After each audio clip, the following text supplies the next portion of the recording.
বিশ্বনবী একবার আসরের নামাজের সেজদা লম্বা করে দিলেন।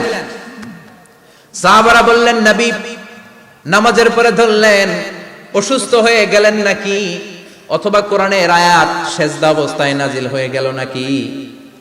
আসরের সেজদা তো এত লম্বা করতে কখনো দেখি নাই রে নবী। বিশ্বনবী বললেন, না, অসুস্থ হই নাই, কোরআনের আয়াত নাজিল হয় নাই। আমি যখন সেজদায় লুটিয়ে পড়েছি, আমার কলিজার টুকরা নাতি হাসান আমার কাঁধের উপরে চেপে বসেছে।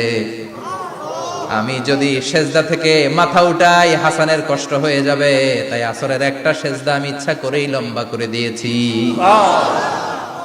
কি নবী ছিল, কি মায়া ছিল নাতিদের সাথে।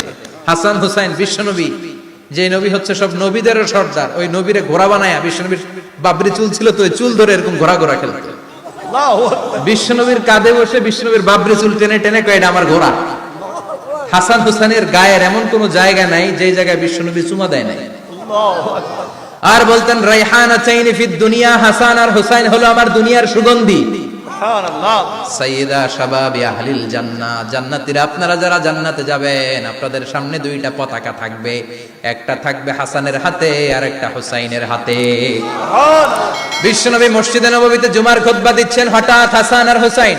শুধু বাতাসই নয়, সাথে রয়েছে শক্তিশালী এলইডি লাইট, গরমের দিনে শীতল বাতাস আর অন্ধকারে আলোর সঙ্গী, স্টাইলিশ ডিজাইন, সহজে বহনযোগ্য আর দীর্ঘস্থায়ী ব্যাটারি, মিনি রিচার্জেবল ফ্যান, আরাম আর সুবিধার এক অসাধারণ প্যাকেজ। অর্ডার করতে কল করুন অথবা ভিজিট করুন ডেসক্রিপশনে দেওয়া আমাদের পেজে। লাল দুইটা জামা পরে কাতারের মধ্যে দৌড়াদৌড়ি শুরু করলেন। বিশ্বনবী খুতবা থামিয়ে দিলেন। মিম্বার থেকে নেমে হাসান হুসাইনকে দুই হাতে টানতে টানতে মিম্বারের উপরে নিয়ে আসলেন, যাতে মুসল্লিদের ডিস্টার্ব না হয়ে যায়। হাসানকে ডান হাতে ধরে, হুসাইনকে বা হাতে ধরে বাকি খুতবাটা বিশ্বনবী তখন শেষ করলেন।